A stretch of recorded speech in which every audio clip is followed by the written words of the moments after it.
नमस्कार, आपके साथ मैं हूं समीर अब्बास। टीवी 9 भारतवर्ष के वॉर रूम कॉन्क्लेव में आपका स्वागत है। गलवान के बाद पैंगोंग में भी चीन ने एक बार फिर हिमाकत की और उसे मुंह की खानी पड़ी। गलवान पार्ट 2 की हर खबर, हर तस्वीर सबसे पहले आपको टीवी 9 भारतवर्ष ने ही दिखाई और अब टीवी 9 भारतवर्ष ही देश का पहला ऐसा चैनल है जो इस वक्त ग्राउंड जीरो पर लद्दाख में मौजूद है। हम आज दिन भर आपको लद्दाख से सारी लाइव अपडेट्स देंगे। लद्दाख में मौजूद हमारे खास संवाददाता वहीं से एक्सपर्ट्स के साथ पैंगोंग से गलवान तक हर खबर सबसे पहले आप तक पहुंचाएंगे। अब यह बिल्कुल साफ हो चुका है कि चीन पर भरोसा नहीं किया जा सकता।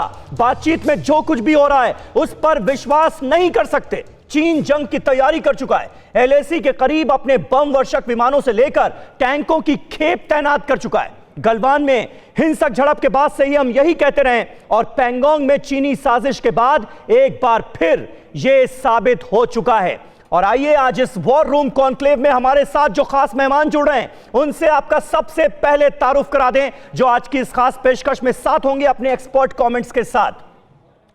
हमारे साथ इस वक्त retired major general Ashwani Siwas साहब मौजूद हैं बतौर defence expert. Retired major general Shashi Asthana साहब हमारे साथ मौजूद हैं। प्रोफेसर राजन कुमार हमारे साथ मौजूद हैं, विदेश मामलों के जानकार हैं। अनिल त्रिगुनायत साहब जो कि फॉर्मर डिप्लोमैट हैं, वो हमारे साथ जुड़ रहे हैं। इसके अलावा हमारे सहयोगी अभिषेक उपाध्याय एलएसी से इस वक्त लाइव मौजूद हैं। लद्दाख की खूबसूरत घाटियां, खूबसूरत पहाड़ उनके पीछे नजर आ रहे हैं। सुमित चौधरी हमारे संवाददाता, हमारे डिफेंस कॉरेस्पॉन्डेंट इस वक्त मेरे साथ स्टूडियो में ही मौजूद हैं। और भारत चीन में जो वार्ता हो रही है, डिप्लोमेसी लेवल पर जो बातचीत हो रही है, उस पर नजर बनाए हुए हैं हमारे सहयोगी मनीष झा और पल पल की ताजा अपडेट हमको दे रहे हैं। सबसे पहले सबसे एक्सक्लूसिव और एक्सप्लोसिव खबरें हमारे संवाददाता आपके लिए लेकर आए हैं। तो शुरुआत करते हैं वॉर रूम कॉन्क्लेव की पहली बड़ी खबर के साथ। दुनिया से घुसपैठिए चीन का बड़ा झूठ सामने आया है। हालात खराब करने वाला पहला कदम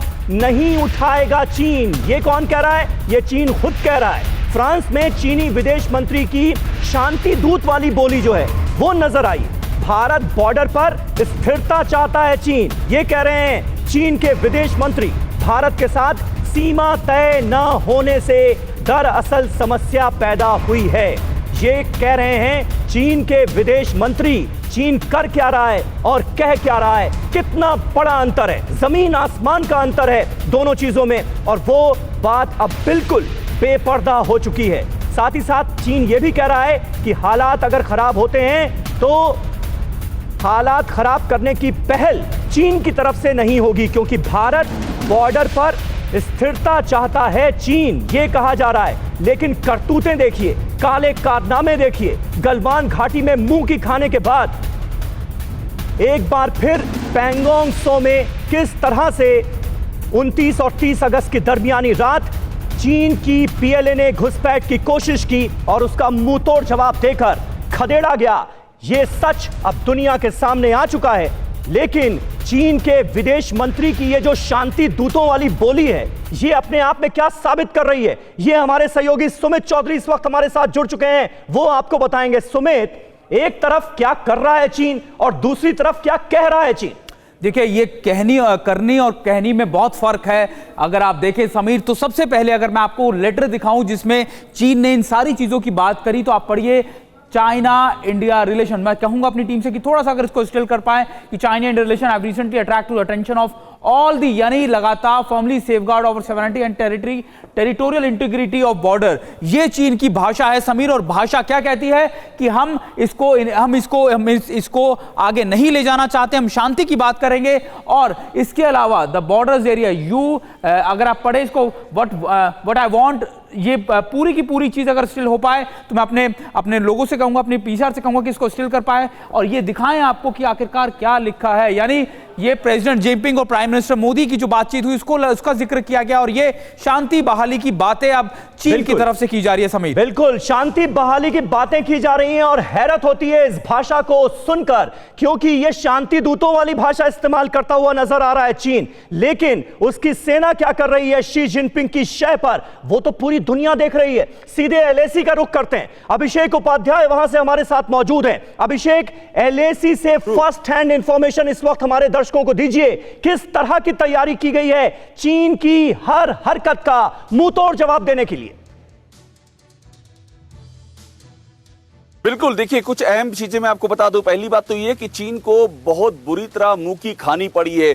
चुशुल के करीब जहां वो ब्लैक टॉप के पास जहां वो कोशिश कर रहा था कब्जा जमाने की, वहां पर उसको ये आइडिया नहीं था कि भारतीय सेनाओं को पहले से जानकारी है। इंटेलिजेंस के जरिए, सर्विलांस के जरिए, रिकॉग्निसेंस के जरिए उनको पहले से पूरी खबर लग चुकी थी मूवमेंट की। और इसीलिए मैं आपको दो जगह बता रहा हूं, रेकिन और रिजियांग, वहां पर ऑलरेडी हमारी फौजों का डिप्लॉयमेंट पहले से कहीं ज्यादा था। और इसीलिए जैसे ही ये चुशुल से करीब 25 किलोमीटर ईस्ट का इलाका है जहां पर उन्होंने मूवमेंट की कोशिश की, वहां पर पहले से हमारी फौजें मौजूद थी। उनको बहुत ही मजबूत जवाब मिला है।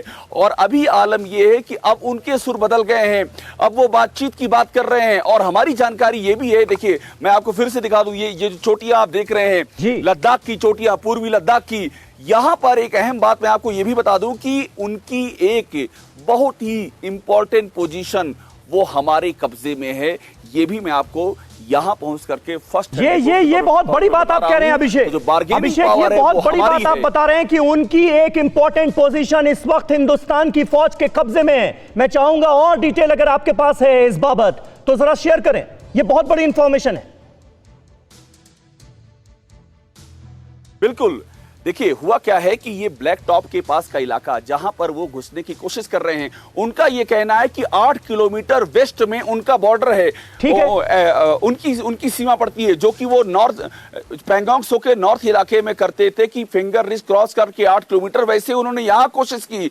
और उन्होंने यहां भी वही नियम लगाया कि 8 किलोमीटर वेस्ट में जाएंगे और वो पूरी टेरिटरी हमारी है। लेकिन वो ऑलरेडी पहले से ही भारतीय फौजों को, मैंने आपको कहा कि इंटेलिजेंस और सर्विलांस के जरिए इस बात की पूरी जानकारी थी। तो जैसे ही उनका मूवमेंट हुआ, वहां पर जो स्ट्रेटेजिक पोजीशंस थी वहां पर ऑलरेडी भारतीय फौजें मौजूद थी और उनको बहुत ही मजबूत जवाब मिला है। और इसी के पास की उनकी एक बहुत ही महत्वपूर्ण लोकेशन है। हमारी जानकारी यह है कि वो लोकेशन हमारे कब्जे में है। और एक बात मैं आपको और बता दूं कि ये जो पूरी घटनाक्रम हुआ है, ठीक है, इसी इंफॉर्मेशन पर हमारे साथ क्योंकि बहुत सारे अहम खास मेहमान मौजूद हैं अभिषेक, ये बड़ी इंफॉर्मेशन आपने दी है सीधे एलएसी से लाइव, और ये बहुत एक्सप्लोसिव खुलासा है। अश्विनी श्रीवास्तव साहब हमारे साथ मौजूद हैं। अश्विनी श्रीवास्तव साहब, अब देखिए ये बड़ी जानकारी इस वक्त एलएसी से हमारे पास आ रही है कि ना सिर्फ खदेड़ा गया है चीनी सैनिकों को, ना सिर्फ उनकी पिटाई हुई है,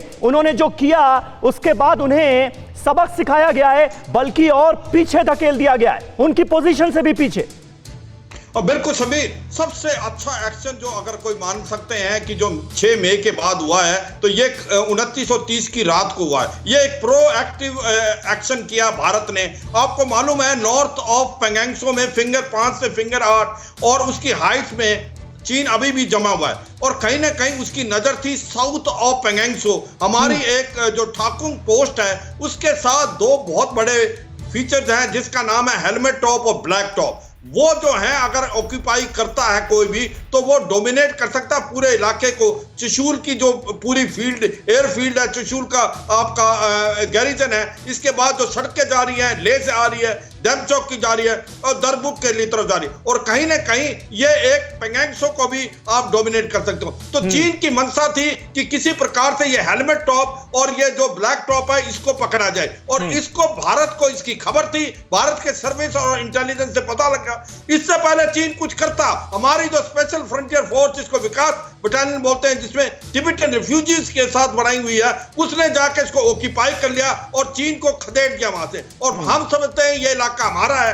मैं यही कहूंगा ये क्विड प्रो को का पहला एक्शन है और ये सबसे अच्छा प्रोएक्टिव एक्शन है। भारत ने जो किया है, ईंट का जवाब पत्थर से दिया है। वाकई ये ईंट का जवाब पत्थर से ही है निश्चित तौर पर। और हिंदुस्तान की सेना के हमारे बहादुर फौजियों की का जो शौर्य है उस पर आज गर्व करने का मौका है।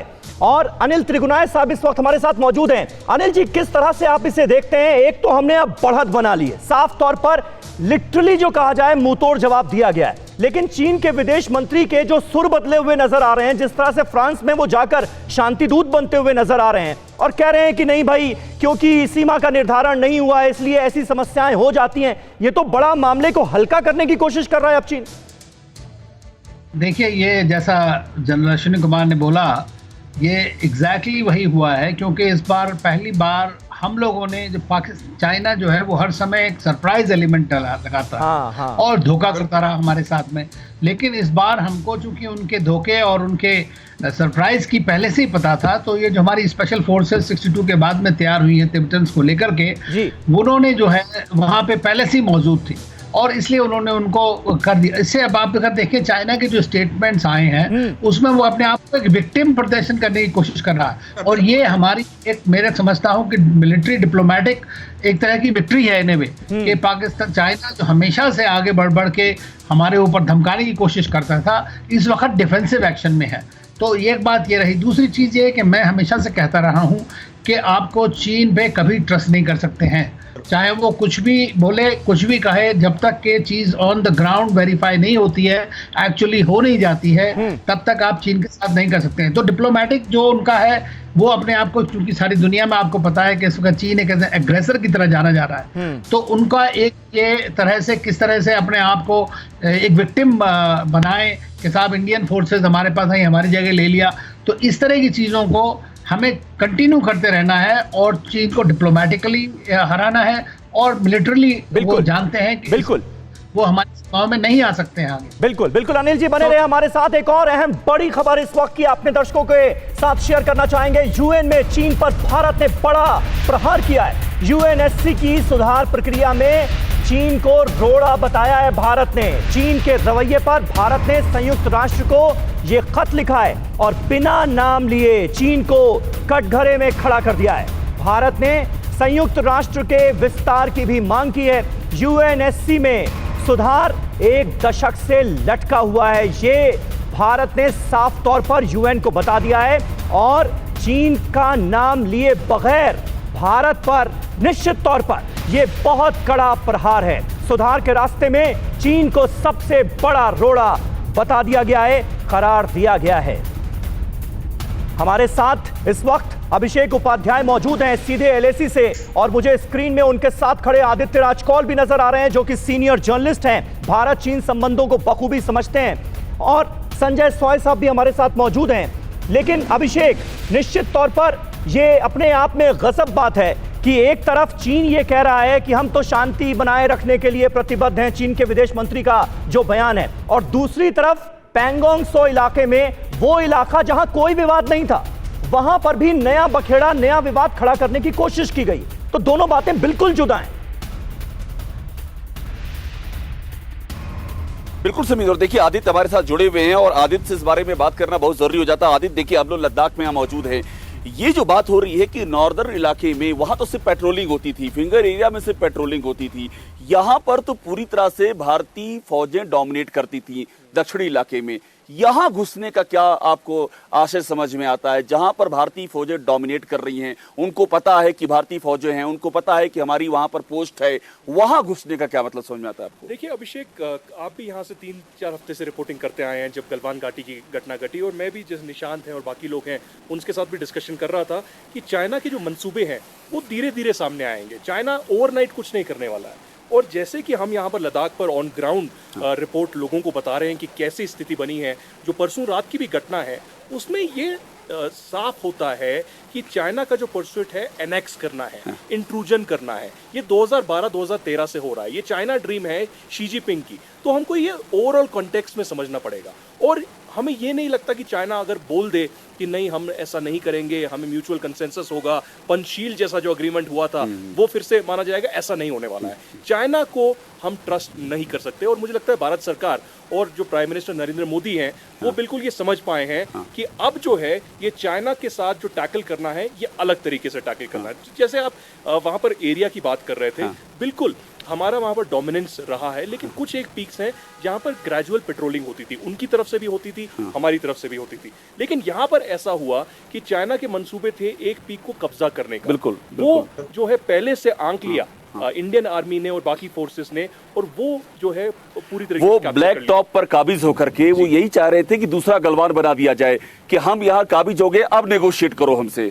देखिए, आप अगर गलवान घाटी की घटना देखें, चाइना जो है थोड़ा सा पीछे हट रहा है। चाइना कोशिश कर रहा है जो सच्चाई लोगों से छिपी रही है वो छिपी रहे, जो 30 से 40 कैजुअलिटीज उनकी रही हैं वो छिपाते रहे अपने लोगों से।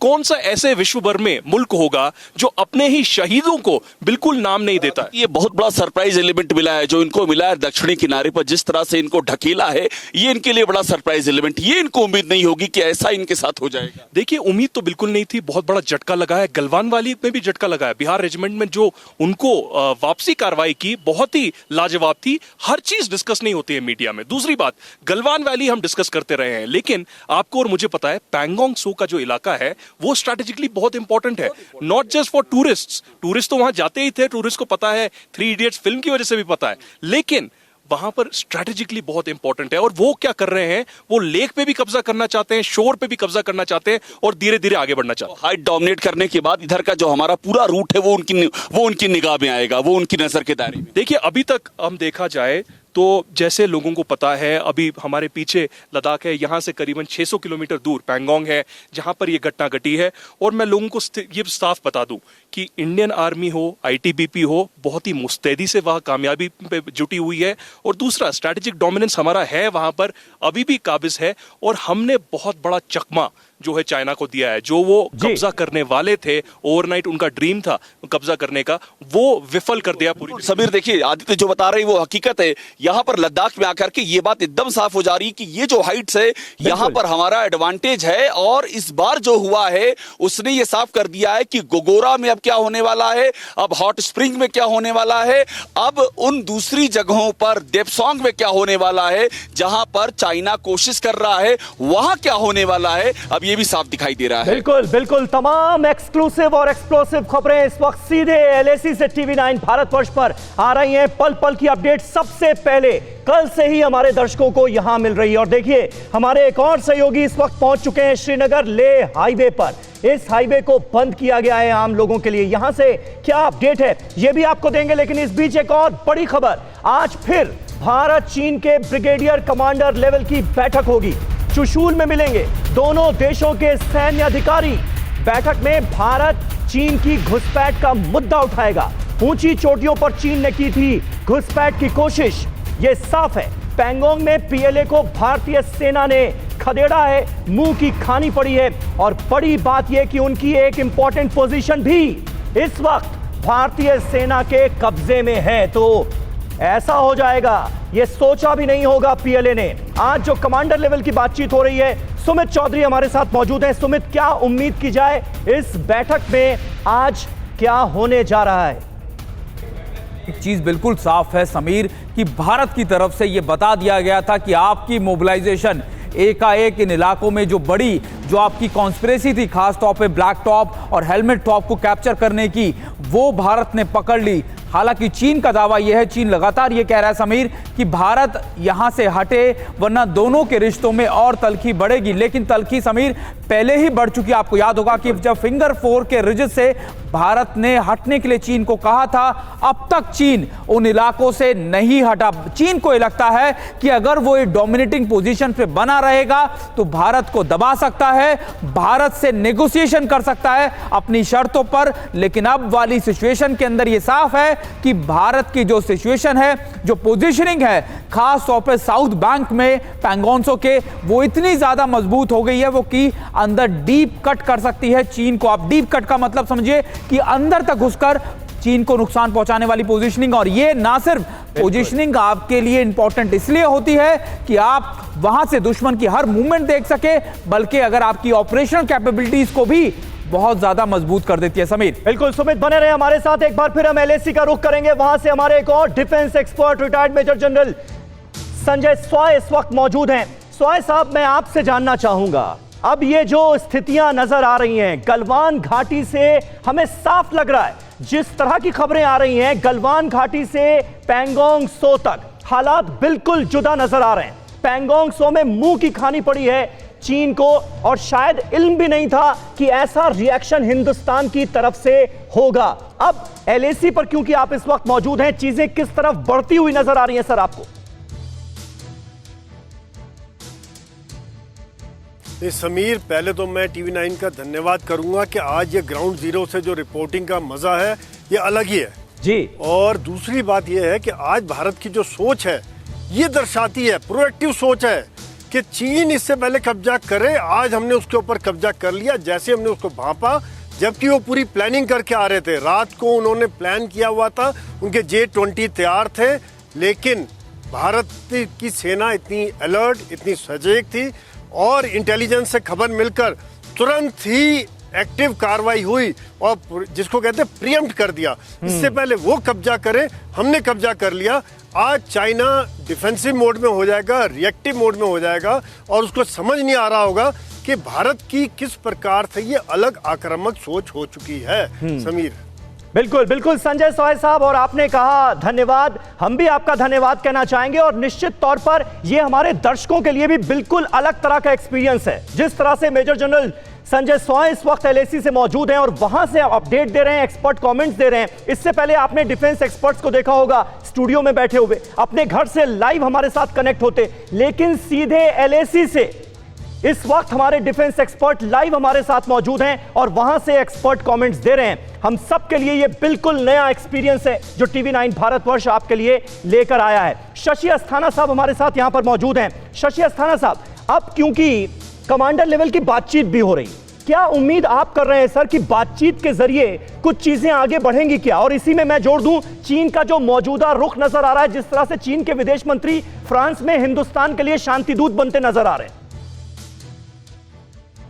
इसमें मैं एक चीज आपको बताना चाहूंगा कि चीन को इतना बड़ा झटका लगा है इस पूरी कार्रवाई से जी। कल रात को साउथ चाइना मॉर्निंग पोस्ट चीन का पेपर है, उसने मेरा इंटरव्यू लिया था। अच्छा। और उस इंटरव्यू में जिस किस्म से सवाल आ रहे थे उसमें साफ नजर आ रहा था कि पूछना चाह रहे थे वो कि भाई हम चीन चारों तरफ से घिर गया है, क्या आपको लगता है कि ये एक डिफेंसिव कार्रवाई है? शी जिनपिंग ये बोल रहे हैं कि हम तिब्बत को एक फोर्ट्रेस बनाना चाहते हैं क्योंकि अब उनको इनसिक्योरिटी महसूस होने लगी है। और मैंने उनको समझाया है बड़ा साफ, और यही मैं आपके दर्शकों को बताना चाहता हूं कि लाइन ऑफ एक्चुअल कंट्रोल बहुत लंबी है। पूरी इतनी भी बड़ी फौज हो, उसमें कई जगह उनकी कमजोरियां हैं जिनमें हम घुस सकते हैं। अब उन्होंने अगर जब एक धोखेबाजी करी गलवान में और उसके बाद में जो कॉन्फिडेंस बिल्डिंग मेजर को जब उन्होंने तोड़ दिया है, तो एक मौका है इस समय भारत के पास कि हम कभी भी अपने जो इलाके में हमारा जो जहाँ पर भी हम सोचते हैं, हमारी अपनी सोच के मुताबिक, अपने टाइम के मुताबिक हम उनको रेस्पॉन्ड कर सकते हैं। और अब हमारे ऊपर कोई इंटरनेशनल प्रेशर नहीं है क्योंकि वो एग्रेसिव काम कर चुका है।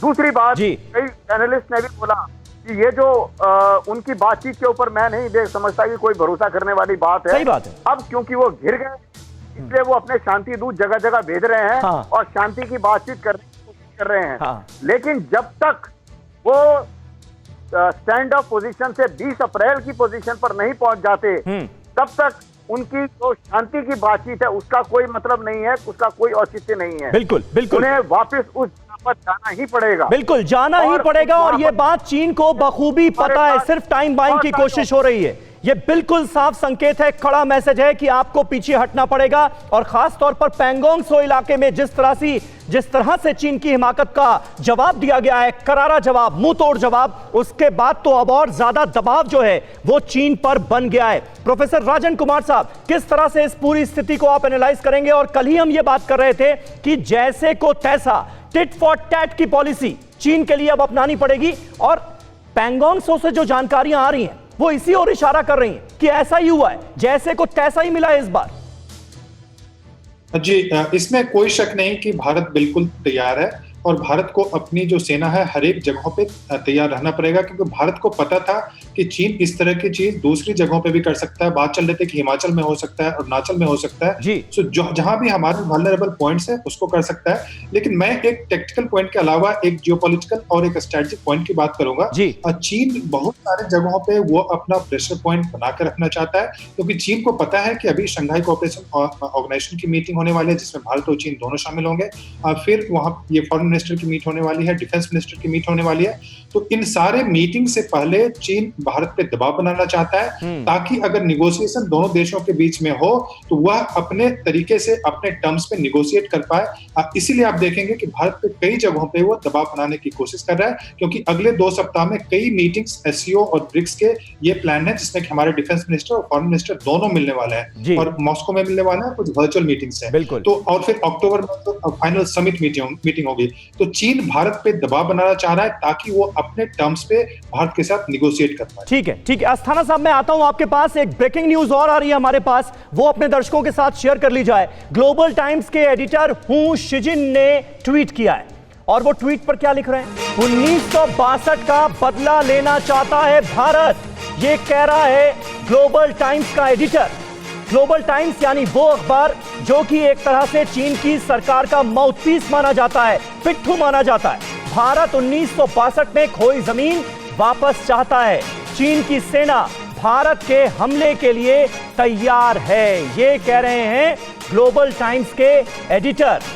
यानी जो चीन का सरकारी अखबार है वो ये मान रहा है कि भारत अब हमले के लिए तैयार है और 1962 में खोई जमीन वापस लेना चाहता है। एक बार सीधे आपको फिर लिए चलेंगे एलएसी और अभिषेक। निश्चित तौर पर ग्लोबल टाइम्स के एडिटर का यह बयान यह साफ जाहिर कर रहा है कि हिंदुस्तान का पलड़ा कितना भारी है।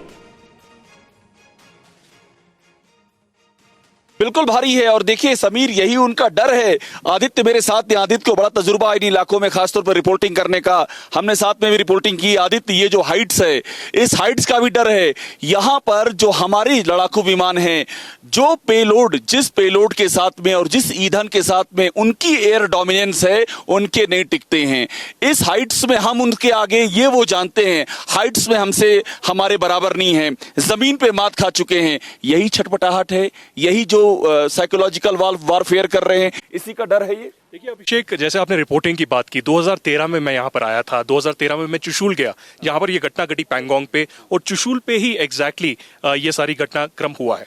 आपने बात की एयर डोमिनेंस की, वो तो हम डिस्कस करते आ रहे हैं, उसमें तो कोई जवाब ही नहीं है। और अभी जो रफेल आ गया है, चेनहुक है, बाकी हैं विमान है, मेरे दोस्त हैं पायलट एयरफोर्स में, अब मैं बाकी जिक्र नहीं कर सकता, लेकिन बहुत ही वो जो है कॉन्फिडेंट है। लेकिन जो एक्लिमेटाइजेशन होती है वो चाइनीज के पास नहीं है। जो हाई ऑल्टीट्यूड पे है, हम जैसे सुबह फ्लाइट से यहाँ पर आए हैं, हमको 7-8 घंटे यहाँ पर आराम से रिलैक्स करना पड़ेगा, टेबलेट्स कुछ खानी पड़ेंगी, रिलैक्स करना पड़ेगा। लेकिन जो हमारी आर्मी है, उनको ट्रेनिंग मिली है हाई ऑल्टीट्यूड वॉरफेयर में, जो आईटीबीपी, उनको 14,000 फीट की ऊंचाई पर, 14,000 फीट की ऊंचाई पर वो पूरी तरह से तैयार है। और इनके चाइना में क्या होता है, वुबू प्रोविंस से या बाकी किसी प्रोविंस से उनको ले आया जाता है और बोलते हैं 3-4 घंटे में आप तैयार हो जाइए। ये तो महीनों से यहाँ पर ट्रेनिंग हो रही है और कई सालों से पता है कि क्या क्या। एक बात और चुशूल का आपने जिक्र किया, चुशूल को लेकर के कितना छटपटा रहा है, और ये बातचीत का सिलसिला लगातार जारी रहेगा। एक और अहम अपडेट अपने दर्शकों को दे दें यहां पर कि श्रीनगर लेह हाईवे को बंद कर दिया गया है एयरफोर्स के अलर्ट के बाद, और वहां से इस वक्त हमारे एक और संवाददाता इरफान कुरैशी लाइव कनेक्ट हो गए हैं, हमारे साथ मौजूद हैं। इरफान, जरा वहां से अपडेट दीजिए। इस वक्त इस हाईवे को आम लोगों के लिए बंद कर दिया गया है, किस तरह की मूवमेंट आपको यहां पर नजर आ रही है, किस तरह की अपडेट वहां से आप देना चाहेंगे? देखिए बिल्कुल समीर, जिस तरह कल जब यह खबर चली थी कि चीन एक बार फिर से गलवान के बाद अब तुशु पैंगोंग के सौदर्न इलाके में एक बार फिर से अपनी गतिविधियां बढ़ा रहा है, उसके तुरंत बाद ही सुबह प्रशासन ने यहाँ जो श्रीनगर लेह हाईवे है उसे 2 जगह पर ब्लॉक किया था, मनीगाम और उसके बाद गगनगीर। और मैं खुद दोनों जगह कल गया था और दोनों जगह पर हमने लोगों से भी बात की थी। हालांकि उसकी कोई आधिकारिक पुष्टि नहीं थी कि चीन की गतिविधि के चलते उस राष्ट्रीय राजमार्ग को बंद किया गया था, लेकिन एहतियातन जब भी एलएसी पर इस तरह की गतिविधि रहती है तो सिविलियन ट्रैफिक को हॉल्ट किया जाता है। हालांकि उसके बाद 3 बजे के आसपास उसके बाद सिविलियन ट्रैफिक को आगे जाने की इजाज़त दी, लेकिन टुगडू में और आज भी उसी तरह की रणनीति है। जगह जगह पर पुलिस की बैरिकेडिंग करके रखी हुई है प्रशासन ने, और आर्मी जो कॉन्वे है जो एलएसी की ओर बढ़ रही है उसको बिल्कुल कन्वीनियंस के साथ जो है एलएसी की ओर बढ़ने दिया जाए। उसके चलते तमाम तैयारियां साफ तौर पर लेह श्रीनगर हाईवे पे दिख रही हैं। ट्रैफिक को हालांकि आज रोका नहीं गया है फिलहाल, लेकिन ट्रैफिक को बिल्कुल जो है टुगडू में आगे जाने की इजाज़त दी जा रही है। पूरी फ्रिस्किंग के बाद जगह जगह पर नाके हैं और लगातार फिलहाल जब से एलएसी पर इस तरह की चीन की तरफ से गतिविधि देखने को मिली है, श्रीनगर लेह हाईवे बहुत महत्वपूर्ण है, स्ट्रैटेजिकल हाईवे है और इस पर जम्मू कश्मीर सरकार को चौकसी बढ़ाई हुई है और जवान लगातार तैनात है। चाहे आप बीएसएफ की बात करें, सीआरपीएफ की बात करें, जम्मू कश्मीर पुलिस के जवानों की बात करें, कहीं ना कहीं दूसरी तरफ से कंस्ट्रक्शन भी बड़े पैमाने पे इस राष्ट्रीय राजमार्ग पर लगातार चल रहा है, ताकि आर्मी का जो मूवमेंट है वो जो है आगे बढ़े साफ तौर पर और किसी भी इनकन्वीनियंट जो मामला है उनको। ठीक है, इरफान कुरैशी बने रहे आप हमारे साथ, वहां से आपसे हम अपडेट लेते रहेंगे। मनीष झा हमारे साथ बहुत देर से जुड़े हुए हैं। मनीष, आपसे अब जानना चाहेंगे, देखिए जो स्थितियां हैं वो साफ इस ओर इशारा कर रही हैं कि दोनों तरफ से युद्ध की तैयारी तो हो गई है, ये बात हमें एक्सेप्ट करनी पड़ेगी, लेकिन क्या अब जिस तरह से चीन के विदेश मंत्री का जो सॉफ्ट रुख है वो सामने आया है, क्या आने वाले वक्त में ये उम्मीद की जाए कि टॉप लीडरशिप दोनों देशों की आगे आएगी और हालात को संभालने की कोशिश होगी, उस जरिए कुछ हल निकल पाएगा? देखिए समीर, अगर ऐसा हो तो सबसे बेहतर है, लेकिन अगर आप गौर से पिछले दिनों की तमाम बातों को देखें, मसलन दोनों देशों की सेनाएं 2 लाख से अधिक संख्या में वहां पर जमी हुई है। पिछले 2 इंसिडेंट को आप देखें, चाहे वो 15 जून की घटना हो गलवान घाटी में या 29-30 अगस्त की दरमियानी रात की घटना हो। बिल्कुल। और इसके बाद जब चीन के विदेश मंत्री फ्रांस में हो ऐसी बात कहते हैं, तो मेरी नजर में लगता है कि उसका मुख्य कारण यह है कि चीन को यह पता है कि भारत और फ्रांस के बीच आज की तारीख में दोस्ती कितनी मजबूत है। दोनों देशों के बीच एक स्ट्रेटेजिक अलायंस है और फ्रांस ने किस तरीके से राफेल समय से पहले हमें उपलब्ध कराया। फ्रांस लगातार भारत चीन, सही बात आप कर रहे हैं मनीष, लेकिन एक आप ही की खबर अब ब्रेकिंग न्यूज के तौर पर अपने दर्शकों को हम दिखा रहे हैं। इस वक्त चीन को घेरने के लिए सबसे बड़ा चक्रव्यूह तैयार कर लिया गया है। क्वाड के सदस्य देशों ने लिया है फैसला, चीन के दबदबे को मिलकर खत्म किया जाएगा। गलवान घाटी और साउथ चाइना सी में चीन को पीछे धकेला जाएगा। भारत, अमेरिका, ऑस्ट्रेलिया और जापान, इन सारे देशों ने मिलकर यह स्ट्रैटेजी बनाई है। देखिए, बहुत बड़ी खबर है, क्वाड देशों के बीच लगातार हो रही ब्रीफिंग और सूचनाओं का आदान प्रदान, ये जानकारी भी सामने आ रही है। चारों देशों के एनएसए और विदेश मंत्रियों की बैठक में इस रणनीति को आगे विस्तृत रूप दिया जाएगा। यह बहुत बड़ी खबर है मनीष, जो आपके हवाले से इस वक्त हमारे पास आ रही है। जरा विस्तार से बताएं, यह तो बहुत बड़ा चक्रव्यूह एक तरीके का रच दिया गया है चीन को घेरने के लिए। जी हाँ समीर, बिल्कुल। मैं आपको बताऊं कि क्वाड सदस्य देश के टॉप लेवल के जो गवर्नमेंट सोर्सेस हैं उससे ये जानकारी मुझे मिली है, जिसमें क्वाड सदस्य देश के बीच में लगातार जब से ये तनाव हुआ है तब से रेगुलर ब्रीफिंग हो रही थी, रेगुलर इंफॉर्मेशन शेयरिंग हो रही थी और एक स्ट्रेटेजी चॉकआउट किया गया था। और उस स्ट्रेटेजी में यह तय हुआ था कि चीन को हम उस हर जगह से जहां जहां चीन डोमिनेंट पोजीशन में है वहां से पीछे धकेलेंगे, चाहे वो गलवान घाटी हो या फिर साउथ चाइना सी हो। और उसके लिए भारत, जापान, ऑस्ट्रेलिया और अमेरिका, इन चारों देशों ने मिलकर एक बड़ी रणनीति बनाई है। और उसके तहत जो बहुत सारा जो स्ट्रेटेजिक डिटेल्स है जो हम अभी शेयर नहीं कर सकते, लेकिन आगे इसको कैसे अमली जामा पहनाया जाएगा, इसको लेकर क्वाड सदस्य देशों की जो इसी महीने में एनएसए की, चारों देशों के एनएसए की और फिर चारों देशों के विदेश मंत्रियों की बैठक होगी, उसमें इसको विस्तृत रूप दिया जाने वाला है। अपने आप में बहुत बड़ी खबर है, बहुत बड़ी खबर है, बहुत बड़ी ब्रेकिंग न्यूज दी है मनीष झा ने। और इस पर और ज्यादा जानकारी के लिए हम सीधे एक बार फिर एलएसी का रुख करेंगे। वहां से retired major general Sanjay Soy साहब हमारे साथ मौजूद हैं। सॉय साहब, ये कितनी बड़ी खबर, भारत, अमेरिका, ऑस्ट्रेलिया, जापान, ये सारी महाशक्तियां दुनिया की अब सीधे तौर पर चक्रव्यूह में घेरने की कोशिश कर रही हैं। चीन को स्ट्रैटेजी पुख्ता तौर पर बनाई जा चुकी है। समीर, जो चीन की विस्तारवादी नीति रही है इसको तो चेक करना बहुत जरूरी था। चाहे वो साउथ चाइना सी में है या भारत के अगेंस्ट है, कहीं भी था, तो ये आज पूरी दुनिया समझ चुकी है कि अगर चीन को यहाँ चेक नहीं किया गया तो कहीं वो ताइवान की तरफ नजर गड़ाए बैठा है, कहीं जापान की तरफ है, कहीं फिलीपींस की तरफ है, कहीं भारत की तरफ देख रहा है। तो यह एक मिलकर करना बहुत जरूरी था और दुनिया ने दिखा दिया है कि इसके बारे में वो दृढ़ निश्चय है कि चाइना को यहीं रोकना पड़ेगा और चाइना को अपनी नीतियों में बदलाव करना पड़ेगा और एक जिम्मेदार देश की तरह उसे जीना चाहिए। ये चीन को समझना चाहिए। समीर, बिल्कुल ठीक आपने कहा संजय सोय साहब, ये हड़प नीति जो है इसका वक्त गुजर गया। ये सीधे दुनिया की तमाम महाशक्तियां जिसमें भारत भी है वो सीधा मैसेज देती हुई चीन को नजर आ रही हैं, क्योंकि चीन जो कह रहा है उस पर भरोसा बिल्कुल नहीं किया जा सकता। जो शांति दूत बन गए हैं चीन के विदेश मंत्री, दरअसल कर क्या रहा है उसकी एक वानगी आपको बता देते हैं। जो मानसरोवर झील के पास चीन ने बैलिस्टिक मिसाइल DF-21 तैनात की है। जानते हैं उसकी रेंज कितनी है? मैं देख रहा था 2400 किलोमीटर, यानी दिल्ली, लखनऊ, देहरादून, जयपुर, शिमला, अंबाला, चंडीगढ़ सब इस मिसाइल की जद में है। ये कर रहा है चीन और क्या कह रहा है वो आपके सामने है। इसलिए कथनी और करनी में बहुत फर्क है, ये दुनिया समझ चुकी है और इसीलिए चक्रव्यूह तैयार किया जा रहा है चीन के खिलाफ। अड़ी सोमवार से शुक्रवार शाम 6 बजे सिर्फ TV9 भारतवर्ष पर।